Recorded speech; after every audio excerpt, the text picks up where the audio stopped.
دوستوں، یہ ہے مینڈک اور چوہے کی کہانی۔ گھنے جنگل میں ایک دلدل کے قریب برسوں سے ایک چوہا اور ایک مینڈک رہتے تھے۔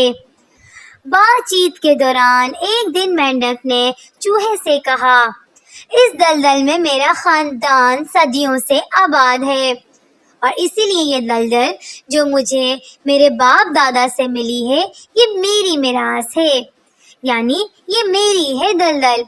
چوہا اس بات پر چڑ گیا۔ اس نے کہا، میرا خاندان بھی یہاں سینکڑوں سال سے آباد ہے اور مجھے بھی یہ جگہ اپنے باپ دادا سے ملی ہے اور یہ میری میراث ہے۔ یہ سن کر مینڈک غصے میں آ گیا اور تو میں شروع ہو گئی۔ بات اتنی بڑھی دونوں کے درمیان کہ ان دونوں کی دوستی میں فرق آ گیا اور دونوں نے ایک دوسرے سے بولنا چھوڑ دیا۔ ایک دن چوہا وہاں سے گزرا تو مینڈک نے اس پر آواز کسی جو چوہے کو بہت بری لگی۔ اس کے بعد چوہے نے یہ کیا کہ وہ گھاس میں چھپ کر بیٹھ جاتا اور جب بھی مینڈک وہاں سے گزرتا تو اس پر حملہ کر دیتا۔ آخر تنگ آ کر ایک دن مینڈک نے کہا، اے چوہے، تو چوروں کی طرح یہ کیا چھپ چھپ کر حملہ کرتا رہتا ہے؟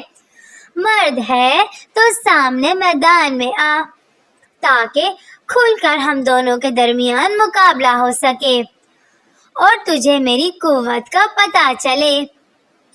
چوہے نے یہ بات قبول کر لی اور دوسرے دن صبح ہی صبح مقابلے کا وقت مقرر ہوا۔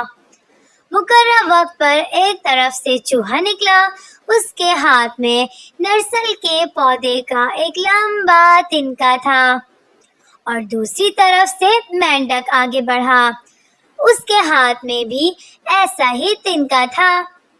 دونوں نے ایک دوسرے پر زبردست حملہ کیا اور پھر ذرا سی دیر میں دونوں گتھم گتھا ہو گئے اور بہت زیادہ ایک دوسرے پر لڑے۔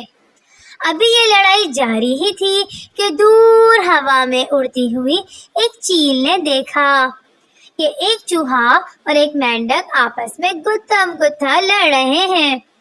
وہ تیزی سے اڑتی ہوئی نیچے آئی اور ایک جھپٹے میں دونوں پہلوانوں کو اپنے تیز نوکیلے پنجوں میں دبا کر لے گئی۔ اب وہاں چوہا ہے اور نہ ہی مینڈک، دلدل اب بھی موجود ہے۔